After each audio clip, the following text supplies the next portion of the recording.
किसकी बात कर रहे हो भाई? सबसे मजा कब आता है पता है? कब आता है? जब लोग कहते हैं बोल के दिखाइए ना। मैंने कहा बोल तो रहा हूँ और कैसे बोलूँ भाई। ये बड़ा मजेदार होता है ना कि यार ये आरजे है, ये शाहरुख खान हो, आमिर खान हो, अक्षय कुमार हो, कोई भी बड़ा एक्टर हो, आपके बगल से गुजरे, आप उस पर ध्यान भी नहीं दोगे ना तो वो भी सोचेगा कि यार इसने मुझे ध्यान नहीं दिया।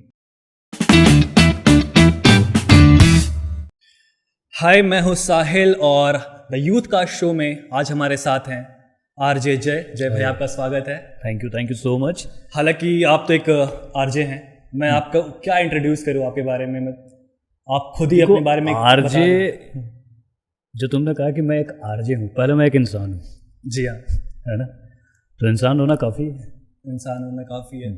तो हालांकि आप भी जमशेदपुर से हैं, मैं भी जमशेदपुर से हूँ। हालांकि जमशेदपुर में बहुत सारे कॉलेज हैं, लेकिन एक ऐसा ही कॉलेज है, एक ऐसा मतलब हीरे को खोज निकाला है या उसे तराश कर आज उसे इस मुकाम पर ला खड़ा कर दिया है। किसकी बात कर रहे हो भाई? मैं भी सोच रहा हूँ किसकी बात कर रहे हो। बहुत हो गई ये बनावटी बातें मेरे से। आते एकदम क्लियर हो जाते हैं हम लोग। हाँ, तो बताइए अपने बारे में कुछ मुझे, कैसे मतलब ये शुरुआत आपका आरजे बनने का, ये सोच आप... अच्छा, पहले मैं एक बात कहना चाहूँगा। तुमने करीम सिटी कॉलेज की बात की और ना यहाँ आके आज मैं बड़ा खुश हूँ। एक तो इस कॉलेज का हिस्सा बनकर या इस कॉलेज से पढ़कर या इस कॉलेज से सीख कर, या यूँ कहूँ कि ये कॉलेज जो है मेरा रग रग में है भाई। जो भी स्टूडेंट यहाँ पढ़ता है या पढ़ रहा है या पढ़ चुका है, उसके जहन में करीम सिटी कॉलेज हमेशा रहता है। और इस कोविड काल में एक बड़ी अच्छी बात हुई आज यहाँ आकर, वो मैं बताता हूँ। क्योंकि लोग भाई क्या हो रहा है कि इस कोविड काल में जो सबसे ज़्यादा चीज़ें मिस कर रहे हैं वो है हरियाली। जी ठीक है, हम बाहर निकल नहीं सकते, निकलते हैं तो बड़े डर के निकलते हैं। और देखो ये स्टूडियो में मुझे चारों ओर हरियाली नज़र आ रही है, हमारे चारों तरफ देखो, वहाँ पौधे, यहाँ पौधे, यहाँ पौधा। तो ये जो देख करना बड़ा अच्छा लगा मुझे। मतलब ये भी मिलता है यहाँ, ये भी मुझे आज मालूम चला है। मतलब पहले से तो था, लेकिन स्टूडियो के अंदर भी यह खूबसूरती है। तो सच में मतलब यहाँ आकर बड़ा अच्छा लगा। एक बार और पुरानी बातें, पुरानी यादें सब कुछ ताज़ा हो गई कि हम भी कभी यहाँ के स्टूडेंट हुआ करते थे। हम भी मतलब मैं और मेरे दोस्त, और आज मैं उनको बताऊँगा भी जाकर कि भाई आज कॉलेज गए थे और उसी कमरे में हम लोग बैठे थे स्टूडियो में, जहाँ कभी हम लोग भी देखा करते थे, सीखा करते थे। आज मौका मिला। थैंक यू सो मच आपका, पूरे कॉलेज का, मास कॉम डिपार्ट का। तो जी, अब आप पूछिए। ये कॉलेज में आने के बाद मतलब अचानक से तो हर कुछ नहीं होता है। नहीं, बिल्कुल। मैं खुद आया हूँ, मुझे धीरे धीरे पता चला कि मेरा किस में इंटरेस्ट है, किस में नहीं है। आपके साथ भी ये चीज़ हुआ होगा। बिल्कुल बिल्कुल, ये ज़रूरी भी है भाई, आपको अपने अंदर झांकना पड़ता है। मतलब आपको ये चीज़ पहले से पता था कि आप ये आरजे का फील्ड में जाना चाहते हो, या फिर? देखो, एक तो स्कूल या कॉलेज की बात, स्कूल की बात करता हूँ मैं। मेरे साथ ये थी कि भाई मैं बता देता हूँ, मैं औसत छात्र था, एवरेज स्टूडेंट। और मैथ्स में मेरे नंबर इतने कम आते थे कि अच्छा सोचो, गेस करो कितने नंबर कम आए होंगे मेरे। देखिए, मैं अपने हिसाब से गेस कर रहा हूँ क्योंकि मेरे भी उतने आए थे। 80 आउट ऑफ 11। नहीं, मैं तुमसे भी पीछे हूँ। मैं क्लास 6 में मेरे 6 नंबर आए थे भाई, एक क्वार्टरली एग्जाम में। लेकिन हाँ, जनरल नॉलेज में बड़ी दिलचस्पी थी मेरी। अच्छा, मैथ्स में रट कर जाता था मैं एक्चुअली मैथ्स याद करके गया था। हाँ, अपने 10th बोर्ड्स वाले दिन। चलो देखो, मेरी टाइप का एक और इंसान मिल गया है मुझे। तो बातें अच्छी होंगी। तो वो जो दौर था ना कहीं मतलब आने लगा था कि हाँ यार इस फील्ड में जाना है। और चूंकि मेरी फैमिली बैकग्राउंड भी ऐसी ही रही है, रेडियो से काफ़ी लोग जुड़े हुए थे। अच्छा। और 10+2 की बात है, जब मैं जमशेदपुर में ही था, 2004-5 की बात होगी। तो मैं और मेरा दोस्त, उस समय लूना मोपेड हुआ करता था हम लोगों के पास। तो ट्यूशन से आ रहे थे तो दोस्त ने कहा मुझसे कि यार तेरी आवाज़ कभी बड़ी अच्छी लगती है, भारी भारी से लगती है, ट्राई क्यों नहीं करता है? तो सामने ही एक यहाँ का जो पहला लोकल टीवी चैनल iView, बहुत पुरानी बात है, 2004-5 की बात कर रहा हूँ, सामने नज़र आया।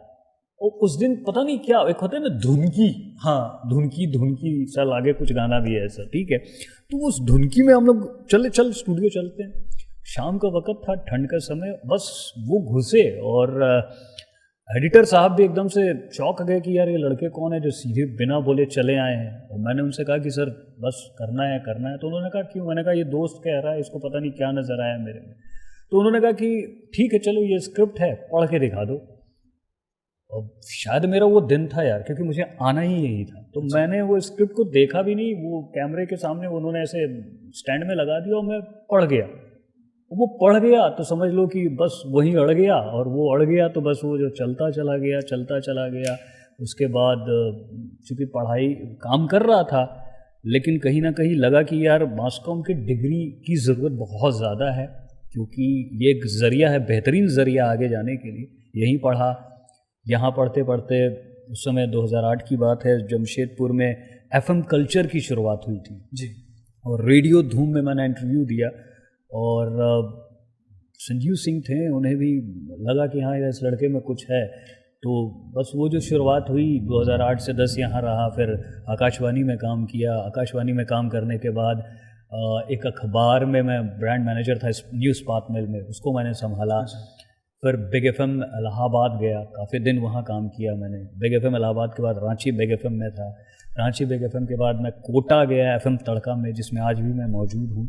और वहाँ से मेरी पोस्टिंग हुई दिल्ली में। दिल्ली से मैं फिर यूपी बिहार का शो देखने लगा, मॉर्निंग शो करने लगा। अच्छा, सब जगह मुझे मॉर्निंग शो ही मिलते थे। पता नहीं इन लोगों को क्या था कि भाई इस बंदे को, इसी को उठा दो, सुबह यही उठेगा, मतलब सुबह उठे। हाँ। तो फिर धीरे धीरे चीज़ें बढ़ने लगी। फिर यूपी बिहार के प्रोग्रामिंग को मैं देखने लगा। इसी दौरान सब कुछ अचानक से बदला। रात का शो आया, लाइफ की फिल्मी कहानियाँ, जो आज भी मैं करता हूँ। और ये शो मैं पूरे भारत में जहाँ जहाँ हमारे रेडियो स्टेशन है वहाँ मेरा शो जा रहा है, और लोग सुन रहे हैं। भैया रोजी रोटी चल रही है, मतलब तो एक हाँ बस यही है। आप मतलब अलग अलग स्टेट्स गए, जैसे आपने यूपी और बिहार का नाम लिया। हाँ, यूपी बिहार राजस्थान सब जगह घूम वहाँ का कल्चर आपको मतलब पसंद आया एकदम? देखो भाई, कल्चर देश का एक ही है, बस उसको प्रेजेंट करने का तरीका कहीं कहीं थोड़ा अलग हो जाता है। ठीक है, वहाँ के लोग भी वही हैं, यहाँ के लोग भी यही हैं।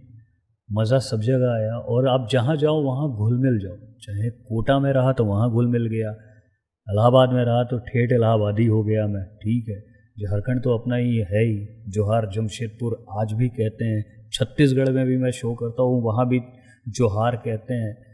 तो बस यही है भाई। और एक आरजे की सबसे बड़ी जो मुझे लगता है जो पहचान होनी चाहिए या जो खासियत होनी चाहिए, कि आप जहाँ जा रहे हो ना वहाँ को आप अच्छे से समझ लो, और उसमें आप इतने अच्छे से डूब जाओ कि लोग आपको रेडियो पर इसलिए नहीं सुने कि एक आप आरजे हो, इसलिए सुने कि भाई ये तो अपनी बात करता है। और हम तो रेडियो पे कहते ही हैं, FM तड़का पर अपनी सुनो। जी जी। अच्छा, तो ये जैसे रेडियो के आपने अब बताया कि मतलब ये बहुत ही ब्राइट साइड है, पॉजिटिव साइड है। इसकी कोई डार्क साइड है जिससे मतलब लोगों के बारे में, इसके बारे में लोगों को नहीं पता, और ये चीज़ लोगों को जानना चाहिए? देखो, कहीं भी डार्क साइड होता नहीं है, डार्क साइड हम खुद बनाते हैं जी, मुझे लगता है।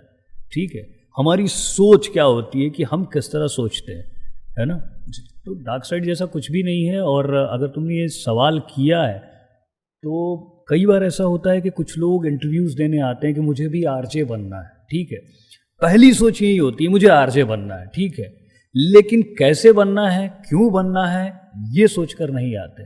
वो हाय मैं हूँ ये जो लगे रहो, मुन्ना भाई फिल्म आई थी, हाँ, गुड मॉर्निंग मुंबई, उसके बाद से क्रेज बहुत बढ़ गया। हाँ, तो वो उसके बाद क्या, ठीक है, ये माइक सबसे अच्छा दोस्त होता है, लेकिन जब माइक पर आप बोल रहे हो ना, तो आपकी बातें ऐसी होनी चाहिए कि वो सबके लिए हो। पर आप क्या करते हैं कि भाई मैं तो बस देख लिया, कुछ अच्छे कपड़े वपड़े पहन लिए, वो बस अब आरजे दिखना शुरू हो गया, मैं आरजे दिखना शुरू हो गया। ये आरजे आपको दिखना नहीं है, आरजे अपने अंदर लाना है। ठीक है, और रेडियो पर क्या है ना कि बहुत सारी चीज़ है। सिर्फ आप आरजे बनकर जाओगे कि नहीं मेरे को आरजे बनना, ये सोच कर जाओगे, कभी आरजे नहीं बन पाओगे। आपको मास्को में भी पढ़ाया गया होगा कि भैया आपको जानना सब कुछ है, किसी एक चीज़ में महारत हासिल करने की ज़रूरत है। तो वही है, यहाँ पर भी आपको स्क्रिप्टिंग अच्छे से जानना होगा, आपको सारी चीज़ों को समझना होगा। जब आप ये नहीं समझते हो, इंटरव्यू देने जाते हो, नहीं होता है, तो वो डार्क साइड पैदा होता है। तो हम खुद ही डार्क साइड बनाते हैं, जबकि बहुत कुछ है, समझने की ज़रूरत है। और बड़ा मज़ा आता है रेडियो में आपको, चाहे रेडियो क्या किसी भी फील्ड में। अगर आप क्या फ्यूचर में क्या बनना चाहते हो? एक्चुअली मुझे अभी जर्नलिज्म में इंटरेस्ट हो गया है, यहाँ आने के बाद हुआ। अच्छा। पहले से एक्चुअली में सब लोग जो 10th पास करते हैं, हालांकि मैं एक एवरेज स्टूडेंट का बात बता रहा हूँ, मैं एक हिंदी मीडियम स्कूल से बिलोंग कर रहा हूँ, तो उससे क्या हो गया? कोई मतलब नहीं है, लेकिन आपका जो मतलब होता है कि आप 10th पास किए, आपके पास 3 स्ट्रीम आती है, साइंस, कॉमर्स, आर्ट्स। उसके बाद बच्चे को बस चूज करना पड़ता है यार उसे किस फील्ड में जाना है। कुछ साइंस के बाद क्या आता है, IIT या आप BSc। किसने कहा कि आज के दौर में सिर्फ 3 स्ट्रीम है? मतलब हमारी सारी चीजें हैं। आप जब पढ़ रहे हो तो उस टाइम का दिमाग उस लेवल में काम नहीं करता है। आपके दिमाग में बस एक एवरेज स्टूडेंट के दिमाग में क्या रहेगा कि मुझे बस सेटल्ड हो लाइफ, इतना कुछ। अगर फैमिली वालों को आप बोलोगे कि मुझे ये करना है, फिल्म मेकिंग में आना है, अरे यार मास कॉम, उस टाइम आपको पता नहीं होता है। अभी हाल में ही मास कॉम अपने घर वालों को बताना कि मुझे मास कॉम करना, उसमें ये फील्ड है, चैलेंजिंग। आपने इसे कैसे टैकल किया? नहीं देखो, मेरे फादर जो थे, अब चूंकि नहीं है वो, तो उन्होंने कभी भी मुझे जोर नहीं दिया, जैसा कि आम यूपी और बिहार के परिवारों में होता है कि भैया फलाना का लड़का इंजीनियर है, तुम भी बन के दिखाओ, या तुम्हारे घर में वो थे, या मेरी इच्छा है कि तुमको ये बनना होगा, ठीक है। तो मेरे फादर ने कभी जोर नहीं दिया। इवन मैं तो जब मैं एक बड़ी मज़ेदार बात बताता हूँ, क्योंकि तुमने हिंदी स्कूल की बात की, ठीक है, मैं भी हिंदी स्कूल का स्टूडेंट हुआ करता था। अंग्रेज़ी बाद में सीखी और पढ़ कर सीखा यार, वो तो हाँ।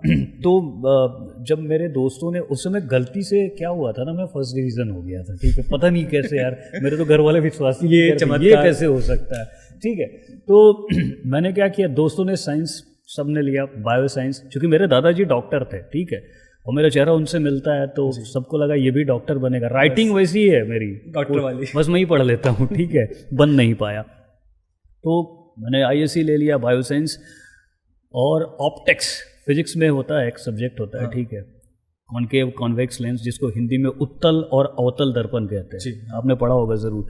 तो जब मैं, अब भैया जो बंदा जिंदगी भर उत्तल अवतल दर्पण पढ़ता आया, उस इंसान को अचानक से आप ISC की कोचिंग में जाते हो और वहाँ पर टीचर कहती है दिस इज़ कॉनकेव लेंस और दिस इज़ कॉन्वेक्स लेंस। अब भैया मेरे को समझ में नहीं आ रहा यार क्या है ये। अच्छा, मेरे सारे दोस्त जो थे ना वो सब यस नो कर रहे, मैंने कहा इनको कैसे समझ में आ रहा है यार, मेरे को क्यों नहीं आ रहा। मेरे नंबर भी उनसे ज़्यादा आए थे, वो भी मेरी तरह थे। तो फिर मैंने उनसे पूछा कि भाई तुम लोगों को कैसे समझ में आ रहा है यार, मुझे नहीं आ रहा है। तो वो बोले कि यस नो बोलने में क्या जाता है भाई। तो कहीं ना कहीं मैंने अपने आप में डिसाइड किया कि कुछ गलतियां मुझसे ज़रूर हुई है। मैंने अपने अंतरात्मा में झांका और घर वालों को बताया, मेरे फादर को बताया। मेरे फादर ने कहा कोई बात नहीं, तुमको जिसमें एडमिशन लेना है छोड़ दो, तुम्हारे बस का नहीं है, होगा नहीं, नंबर्स कम आएंगे, एक बार और फेल वेल हो जाओगे, मुश्किल हो जाएगी। तो फिर मैंने वो सब्जेक्ट चेंज किया और चूँकि कीड़ा था अंदर से, कीड़ा था, क्योंकि मुझे याद है कि जब मैं सेंट मेरीज में पढ़ता था तो चुटकुले उटकुले सुनाने होते थे तो वो मुझे ही सब खड़े कर देते थे, नकल करता था मैं, तो वो अंदर कहीं ना कहीं था। फिर इंटर करते ही मैंने, उसी समय मेरी मदर डेथ कर गई, तो मैं क्या करूँ, थोड़ा सा दिमाग में डिस्टर्ब था, होता है, 2003-04 की बात है।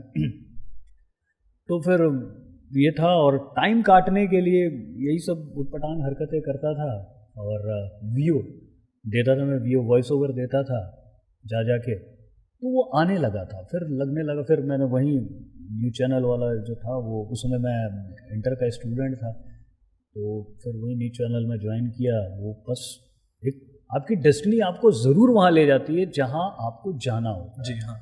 तो बस मैं वहाँ पहुँच गया, शुरुआत हुई, यहाँ आया, यहाँ पढ़ाई की, इसी कॉलेज में, ये इसी स्टूडियो में मैं सीखता था। पे। हाँ वही तो यार, ये सोफा में भी मतलब पहली बार यहाँ पे बैठे, यहाँ टीचर उचर बैठा करते थे हम लोग कहाँ, लेकिन आज एक्चुअली हमने वही टीचर के ऑफिस से ये सोफा मंगाया। अच्छा, वहीं से लेकर आया। देखिए ये भी सही है। तो बस वही चीज़ें है, अब समय बदलता है, ठीक है। कभी आप इस सोफा को देखते थे, आज इसी पर बैठे हो। मेहनत करने की ज़रूरत है हर पल। ये मैं कहता हूँ, आप अगर इस फील्ड में हैं, सबसे पहले मेरे भाई लिखना शुरू कर दिए। जो अच्छा लिख सकता है वही अच्छा मीडिया का पर्सन बन सकता है, चाहे वो फिल्म मेकिंग में जाए, चाहे रेडियो पे आए, चाहे आप टीवी पर जाए, चाहे आप पॉडकास्ट, ये आजकल सोशल मीडिया का ज़माना है, आप खूब लिखिए। जितना लिखेंगे उतना अच्छा आप मीडिया पर्सन बनेंगे, क्योंकि आपकी सोच का दायरा बढ़ेगा, आपके पास बहुत सारे शब्दों का भंडार होगा, वोकैबुलरी जिसको कहते हैं।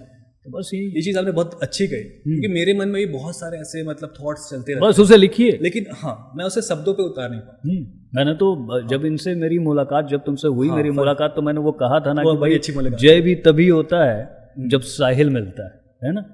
तो बस वही है, शब्दों से खेलिए। जब आप शब्दों से खेलिएगा तो आपकी थिंकिंग बढ़ती जाएगी, आप किसी भी फील्ड में जाओगे, चाहे वो इंजीनियर बनो, डॉक्टर बनो, कुछ भी बनो, आपकी थिंकिंग हमेशा ज़बरदस्त होनी चाहिए। और यहाँ तो ज़बरदस्त है, इस फील्ड में तो एकदम ज़बरदस्त होनी चाहिए, तभी भैया दुकान चलती है। युवराज सिंह ने एक बड़ी अच्छी बात कही थी, उनका एक ऐड था, प्रोडक्ट का नाम मैं नहीं लूँगा, तो उन्होंने कहा था कि जब तक बल्ला चलेगा ना तब तक लोग याद रखेंगे। मैं समझ गया था कि मुझे क्या करना है। और आपने ये भी कहा था कि लोग आपको आपके काम से जानते हैं। हाँ, लोग आपके काम से जानते हैं भैया। मैं तो हमेशा कहता हूँ आपके नाम से, आपको जैसे रहना है, देसी रहो देखो यार, ये जो कुर्सी है ना या सोफा है ना, या जिस कुर्सी पर मैं बैठता हूँ ना, जैसे तुमने कहा कि आप एक आरजे हैं, ठीक है, तो वो आरजे मैं नहीं हूँ, वो एक पद होता है। वो पद या पोस्ट, कुर्सी पर जब तक आप हैं तभी तक है, उसके बाद भी आप इंसान हैं, पहले भी आप इंसान थे और उस दौरान भी इंसान रहेंगे। तो आपको उसके लिए मेहनत करनी पड़ेगी। जी हाँ, ठीक है, आप एक आरजे बनिए, कुछ भी बनिए मेरे भाई। ये तो मुझे इस पे भी, आपका ये जो शो का नाम है, देखिए इस पे भी बहुत कुछ अच्छा नज़र आ रहा है मेरे को। भाई यूथ है तो मच मोर तो चाहिए यार। जी हाँ, आज का यूथ सब कुछ बिल्कुल होना चाहिए। आप लोग बहुत अच्छा काम कर रहे हैं। मुझे तो बड़ी खुशी हुई कि मतलब हम लोगों के समय में होता था, लेकिन समय के साथ चीज़ें बहुत अच्छी बढ़ती चली गई हैं। तो ये अच्छा, बहुत बढ़िया लगा मुझे आकर के मेरा कॉलेज और मेरे कॉलेज के स्टूडेंट्स और मास कॉम के स्टूडेंट्स आगे बढ़ रहे हैं। मुझे बड़ी खुशी होगी कि आप में से हो सकता है कि कोई आए जहाँ मैं काम कर रहा हूँ और मुझे मालूम चले कि भाई ये बंदा तो मेरी कॉलेज का यार आरजे बन गया, तो सोचो मेरे लिए कितनी खुशी की बात होगी, है ना। बहुत ही प्राउड फील होगा। बिल्कुल होगा। अच्छा, मेरा एक आपसे सवाल है, ये मतलब कुछ अलग है। आप कोटा में हैं अभी, राजस्थान में, और कोटा नहीं, मैं अभी तो मैं नोएडा में पोस्टेड हूँ, लेकिन लॉकडाउन की वजह से यहाँ हूँ। हाँ, अभी लॉकडाउन ने सब कुछ बदल के रख दिया। तो फिर भी एक, जब आप कोटा गए थे, कोटा एक्चुअल एक एजुकेशन हब, हाँ बिल्कुल बिल्कुल, उससे जाना जाता है। बहुत सारे स्टूडेंट्स IIT नीट की तैयारी करने आते हैं, लेकिन बहुत कम लोग उस चीज़ को पूरा कर पाते हैं। लेकिन बहुत लोग एक फैमिली प्रेशर के वजह से वहाँ पे आते हैं, और वहाँ एक भीड़ है, वो भीड़ में सब कोई चल रहा है। कुछ लोग पार लगते हैं, कुछ लोग रह जाते हैं। आप इसे कैसे आप बताओगे कि क्या? देखो, मैंने पहले ही कहा ना कि डार्क साइड हम खुद बनाते हैं। ठीक है, हमें किसी की ज़रूरत नहीं होती कि वो हमारे लिए डार्क साइड बनाए, या किसी फील्ड का डार्क साइड के। आपने कहा कि वो भीड़ है, भाई प्रधानमंत्री नरेंद्र मोदी जी हम ही लोग के जैसे इंसान हैं, लेकिन उन्होंने खुद के लिए रास्ता बना लिया। ठीक है, आज तुम्हारे दोस्तों की बात करो, ठीक है, सारे जो मास कॉम के स्टूडेंट्स हैं, तुमने रास्ता बनाया, तुम बैठकर सवाल कर रहे हो मेरे लिए। तो ऐसा कुछ भी नहीं होता है। आपके अंदर वो कैपेसिटी होनी चाहिए, आपकी सोच वैसी होनी चाहिए कि भाई मैं यहाँ अगर आया हूँ पढ़ने के लिए, या मैं इस फील्ड में जाना चाहता हूँ, तो ये सिर्फ मेरे लिए है, ये कुर्सी मुझे चाहिए। कंपटीशन हेल्दी हो, बेहतरीन हो, ठीक है, ऐसा नहीं कि किसी को पीछे ढकेल कर जाना है, लेकिन अपने लिए एक अच्छा रास्ता बनाते हुए आगे बढ़ना। हाँ, आपने एक बात कही थी जिस दिन हम लोग मिले थे, कि किसी का हक मत मारो, लेकिन अपना हक छोड़ो भी। हाँ बिल्कुल भाई, ये बहुत बड़ी बात है। आप अपने लिए काम कर रहे हो ना, हाँ, आप अपने लिए काम, क्योंकि आप जब खुद को मजबूत बनाओगे ना, तभी दूसरों के लिए कुछ कर पाओगे। जी हाँ, ठीक है, तो वो ज़्यादा बेहतर है ना। तो अपने लिए हमेशा कुछ अच्छा सोचिए, आप खुद के लिए। हमारा FM तड़का भी कहता है अपनी सुनो इन द सेंस कि दिल की सुनो, और दिल ये कहता है ना कि हमेशा कुछ बेहतर करो। ठीक है, क्योंकि बाहर के लोग आपको 10 लोग 10 तरह की बातें कहते हैं। डजेंट मैटर भाई, देखो हाँ, जब सबका जाता है यार, ठीक है भैया। जब आप अपनी खुद की सुनने लग जाते हो ना, तो बाहर वाले जो कहते हैं उसके लिए कोई मैटर नहीं करता आपके लिए। वो नहीं, आपको जो बाहर सुनते हो ना, उनमें से कुछ चीजें जो अच्छी निकल कर आपको लगता है, समेट लेनी चाहिए, समेटना चाहिए। वो चीज़ आपके काम है, आपके ग्रो काम। हाँ, तो एक मैं जानना चाहूँगा कि आरजे का दिन की शुरुआत कैसा होता है? एक शेड्यूल जो आप बताएंगे। सबका होता है भैया, आम आदमी उठते हैं, ऐसा कुछ नहीं होता है। ये सब कहने की बातें होती है। मुझे तो लोग कहते हैं कि भाई आप अपनी आवाज़ के लिए क्या करते हो, कुछ गर्म वरम पानी में कुछ भी नहीं करता हूँ भाई, जो आवाज़ है वो है। सबसे मज़ा कब आता है पता है, कब आता है, जब लोग कहते हैं बोल के दिखाइए ना। मैंने कहा बोल तो रहा हूँ और कैसे बोलूँ भाई, ठीक है। ऐसा कुछ नहीं होता, मेरा अपना मानना है भाई, जो जैसे सिंपल लाइफ सबकी शुरू होती है वैसी मेरी भी होती है। ये बड़ा मज़ेदार होता है ना कि यार ये आरजे है, ये चीज़ें हमेशा किनारे रखिए। मैं हमेशा सबको कहता हूँ, अच्छा मुझसे तो कोई ऑटोग्राफ मांगता मैं शर्म से देता नहीं हूँ यार, क्या दूँ, मेरी राइटिंग इतनी ख़राब है। मतलब मैं कहता हूँ यार मैं पढ़ नहीं पाता, तू कहाँ से पढ़ेगा, ठीक है। तो वो फ़ोटो खिंचा लेते हैं, ठीक है। तो मैं हमेशा कहता हूँ कि भाई इसकी कोई ज़रूरत नहीं है। शाहरुख खान हो, आमिर खान हो, अक्षय कुमार हो, कोई भी बड़ा एक्टर हो, आपके बगल से गुजरे, आप उस पर ध्यान भी नहीं दोगे ना, तो वो भी सोचेगा कि यार इसने मुझे ध्यान नहीं दिया। तो किसी को आरजे, किसी को एक्टर, किसी को बड़ा आदमी, छोटा आदमी, जो समझ लो आप, हम ही बनाते हैं। जी हाँ, ठीक है, हम ही उसको आगे बढ़ाते हैं, हम ही उसको गिराते हैं, हम ही खड़ा करते हैं। तो हमारे अंदर वो चीज़ क्यों नहीं है कि भैया हम वो कर सकता तो हम भी करें। और ऐसा कुछ नहीं होता है भाई, एक आरजे भी इंसान होता है यार। मैं भी मध्यम वर्गीय परिवार से हूँ। जी हाँ, मैं घूमता हूँ फिरता हूँ, 5 रुपए में आज भी टपरी पे चाय पीता हूँ, मुझे कोई फ़र्क नहीं पड़ता, मज़ा आता है।